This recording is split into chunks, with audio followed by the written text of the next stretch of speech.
ಧಾರವಾಡ ಗೃಹಿಣಿಯರೇ ಗ್ರಾಹಕರೇ ಎಚ್ಚರ ಎಚ್ಚರ.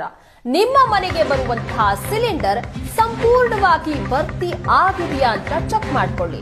ನೀವು ಖರೀದಿಸಿದ ಸಿಲಿಂಡರ್ನಲ್ಲಿ 14 ಕೆಜಿ ಗ್ಯಾಸ್ ನಿಜಕ್ಕೂ ಇದೆಯಾ?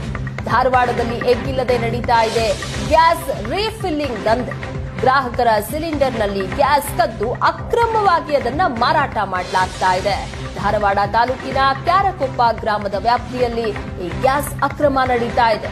ಗೃಹ ಬಳಕೆ ಸಿಲಿಂಡರ್ನಿಂದ ವಾಣಿಜ್ಯ ಸಿಲಿಂಡರ್ಗೆ ಗ್ಯಾಸ್ ಅನ್ನ ಶಿಫ್ಟ್ ಮಾಡ್ತಾ ಇದ್ದಾರೆ. ಪ್ರತಿ ಸಿಲಿಂಡರ್ನಿಂದ 3 ರಿಂದ 4 ಕೆಜಿ ಗ್ಯಾಸ್ ಅನ್ನ ತೆಗೆದು ವಾಣಿಜ್ಯ ಸಿಲಿಂಡರ್ಗೆ ಅದನ್ನ ಡಂಪ್ ಮಾಡಲಾಗ್ತಾ ಇದೆ.